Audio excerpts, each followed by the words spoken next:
In 1974, about 2,500 miles to the west of here in San Diego, California, a new sport was born, a sport that would eventually turn the city of Claremont, Florida into a worldwide sports destination.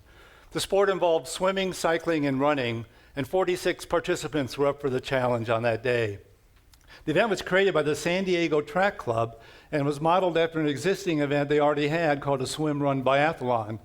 The new event was titled a Run, Bike, Swim Triathlon, and it consisted of 6 miles of running, 5 miles of biking, and 500 yards of swimming, and it was done in various segments. It wasn't done like a typical triathlon. They'd run a little bit, bike a little bit, swim a little bit, and keep going. The entry fee was only $1, and when athletes signed up, they were sort of reminded that they had to bring their own bicycle, which at the time was typically a giant beach cruiser or a real heavy three-speed swim. And the majority of the runners, the majority of the athletes were just average swimmers at best. But they had the adventuresome spirit to come out in the middle of the week after work and participate in this zany new sport. If it wasn't for those crazy athletes on that sunny afternoon in Southern California, the sport of triathlon as we know it today may not have evolved. For the next couple of years, triathlon took off throughout California and up the entire West Coast. But it was in 1977 when a barroom debate in Hawaii created what would eventually become one of the world's toughest endurance events, the Hawaii Ironman. A couple years later, the Hawaii Ironman was picked up by ABC in the wide world of sports, and that brought worldwide recognition to the sport of triathlon and spread the growth of triathlon across the U.S. Here in Florida, we had our first triathlon back in 1980. It was put on by the Cypress Gardens Sartoma Club, down, of course, at Cypress Gardens Adventure Park, which is a longtime Florida tourist attraction down in Haines City. Now let's step back into the 70s, the time before many of you were even around. I grew up as a fat kid, and being blessed with the name Fred, I quickly assumed the nickname Fat Freddy. When I graduated from high school in 1972, the running boom had just started, and the country was becoming crazy about fitness with aerobics and everything else. And during the course of the summer, as I was getting ready to head off to go to college, I decided that Fat Freddy was going to be no more. As I took off to go to college, I made it a priority that diet and fitness were going to be a major part of my life. So the next couple of years while I was at college, I changed and I became one of those weight loss stories. I lost over 60 pounds, dropped from a size 42-inch waist to a size 32-inch waist, and I kept myself in shape. When I graduated from college, I was obsessed with running. It was running that was keeping me in shape, and I was running a lot. I'd run in the morning, I'd run at night. Of course, if I had a chance to run in the afternoon, I'd run too. And I did practically every running race I could find within a 100-mile radius of Central Florida. In late 1982, I was looking at the event listings in the Orlando paper and trying to find some more runs to do, and I spotted a couple listings for triathlons. I already knew what a triathlon was because I'd watched the Ironman coverage on TV, so I knew what a triathlon was. I knew I could bike because I was already biking a couple times a week with friends just to stay in shape. Of course I could run, and I figured I could swim because I grew up on Lake Mineola and I spent half my childhood in the lake, so I just knew if I started the race, I'd be able to finish, so I immediately signed up for a couple. Well, the first one came up spring of 1983. I was the Great Orlando Triathlon Challenge out in Rosemont. I was standing at the start line in my Speedos, because back then all the guys had to wear Speedos in triathlon, and fortunately I had a body where I could wear a Speedo. But the gun went off and we took off in the water, so I just took off at 200% for the first 100 yards or so. And then I realized I did not know how to swim long distance. So for the rest of the swim, I did every conceivable stroke known to man, plus I invented several others to make it through the swim. And as I was approaching the swim finish, I was surrounded by lifeguards, because I think they just assumed that I was going to drown.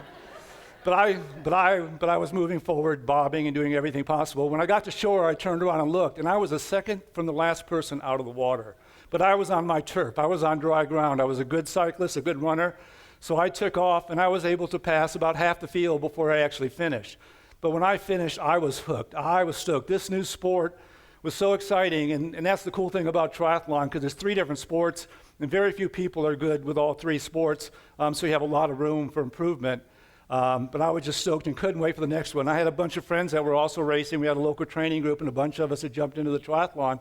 But there was a problem, because we were in love with the sport, but there was very few opportunities to race back then. There were just a handful of triathlons across Florida, so we had to hunt to find the next race to actually do. So growing up in Claremont, I thought to myself, God, this would make a perfect place for a triathlon. We got a beautiful lake. We got a white sandy beach, a public beach. There's miles upon roads. And back then, there was no traffic on the road, so you could bike and run forever. And our local Chamber of Commerce was already putting on a running race, so the town would be probably a welcome event. So I figured I'd reach out to the Chamber of Commerce. At the time, triathlon was growing like crazy. It was called the sport of the 80s. It was a sexy sport. So I figured the Chamber of Commerce would jump at a chance to put on a triathlon because they were already doing the run around the lake. So I met with the Chamber, and boy, was I wrong. They suggested that I take the energy I had towards triathlon and put it towards helping and handing out water at their upcoming run, which of course I did, but that didn't satisfy the need that we needed to have a triathlon in Claremont. So I thought about all the different opportunities and couldn't find another group that was willing to put it on. So I thought to myself, well, I'll just put it on myself, because I'm the type of person that's motivated by a challenge. And even though I'd never directed a race, I just figured, well, I'd done, literally hundreds of road races or 100 road races and a couple triathlons, that I was just planning and I could figure it out. So I decided to put on the very first triathlon, and my friends thought I was nuts. You're not a race director. I was, at the time, I was a nurseryman and landscaper. And the sport was so new, there were very few mentors in the sport, so there's no one you could really reach out to for advice. You just sort of had to wing it. So I went ahead, and with about 6 months of planning, on October 4th, 1984, staged the very first triathlon in Claremont. We had 384 athletes come out to the sleepy little community and do the race, and the race was a hit. It was even featured in Triathlete magazine in spring. So within a couple days, I was already planning the next year's race. It's going to be bigger and better. And I got to thinking to myself, we really need a triathlon club here, because when you get sort of obsessed with a sport, you want to have friends around you to train with and talk about. So I decided to form Central Florida Triathletes. So when we had our first meeting before the end of the year, the first thing we were talking about is that we need to have more races. No one wanted to wait till next October to race again locally. So we decided, okay, well, let's put on a sprint race. So we put on what was called the Sprintathlon back then. In April, we're going to do a sprint race. And then everyone's thinking, well, we need a longer race. We need something tougher, because back then, the athletes were a little bit different. You actually seeked out longer, tougher races, where now athletes tend to seek out the easier ones where they can PR, that are a lot easier to do. And at the time, there was only one longer triathlon, a half Ironman in Florida, and that was 300 miles away, and it was in spring. So we decided to add a half Ironman, the Florida Challenge Triathlon. And then all of a sudden we started thinking about kids. What about kids? We've got to do something for the kids. Well, we happened to get a call from a promoter in California that was looking for a Florida qualifying race for the National Iron Kids Series. So we added a kids event to the schedule. And a quick sidebar about the kids race. In our very first kids race, there were very few kids triathlons in the entire country at the time. A local swimmer from Longwood named Hunter Kemper came out with a couple of his friends to do the race. They were doing it as a challenge. But Hunter continued on in the sport of triathlon, and he eventually became the most decorated male in the U.S. in the sport of triathlon, was a national champion. He was honored by the USOC Olympic Committee, and he was a 4-time Olympian. He made the triathlon Olympic team 4 times. It just goes to show you how one event can change someone's life forever. But now we had 4 events. We went from 1 event in 1 year, 4 events the next year. The town was on the radar screen. Athletes were seeking out new events. They were hungry for new events, and we were ready to put them on for them.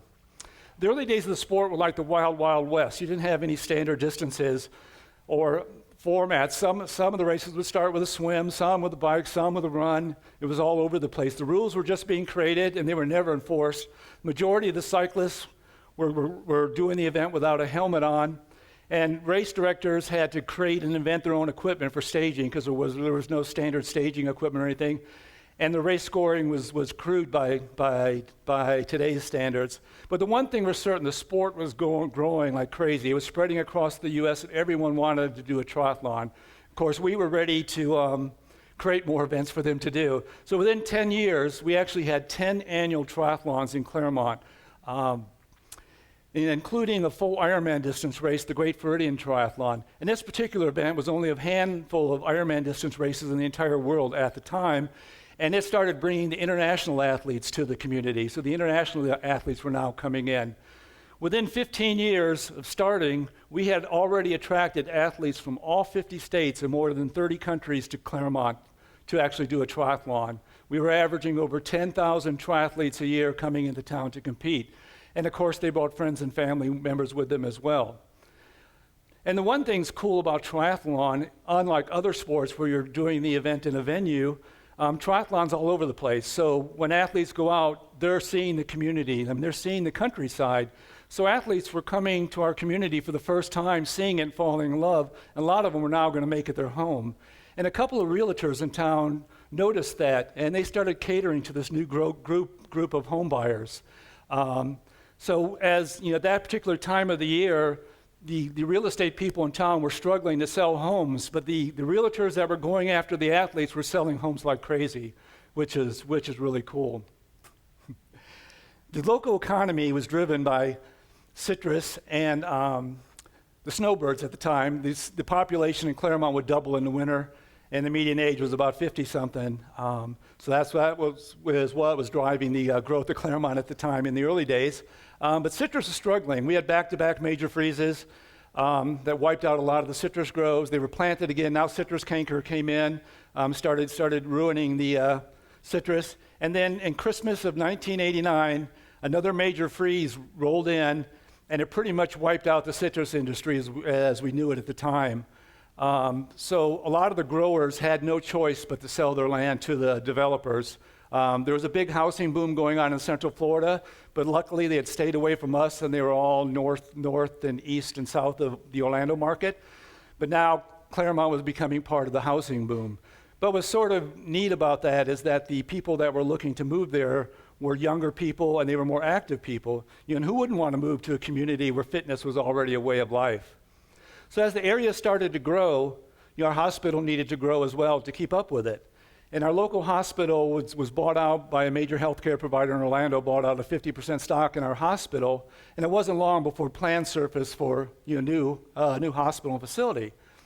And the hospital group took notice to the importance that triathlon had played in the community, both in the past and present, and they decided to create and build a world-class national training center that would attract the sport's national governing body, USA Triathlon, who was looking to move to perhaps a warmer location where athletes could train year-round.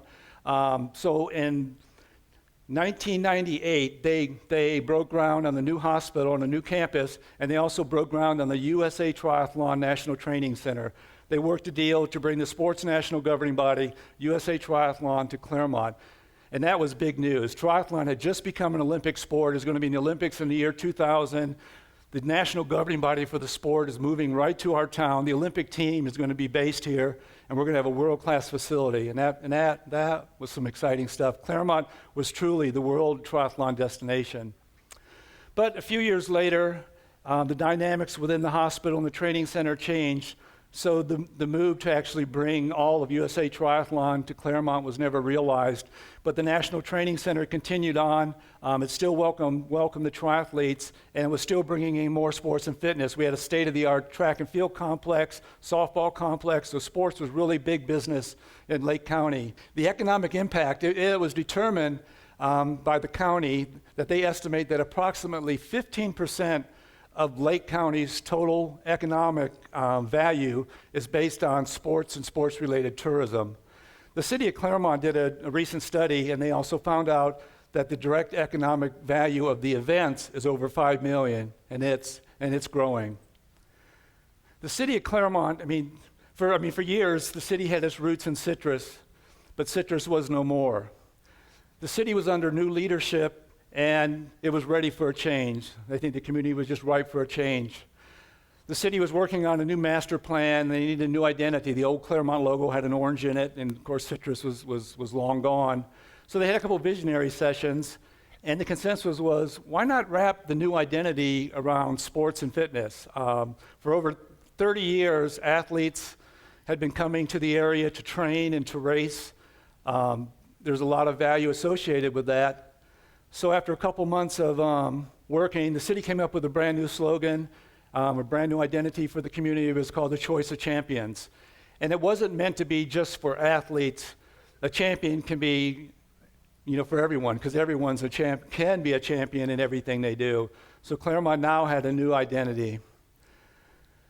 The future could never be brighter for Claremont. There's a lot of exciting things happening. The downtown is being revitalized.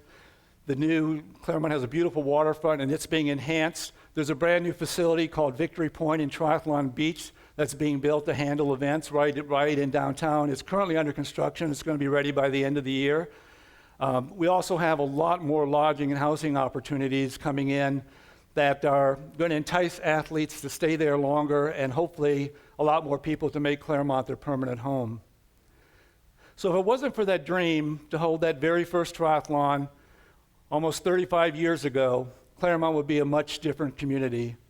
And I'm proud to say, because of triathlon, the future for Claremont could never be brighter. Thank you.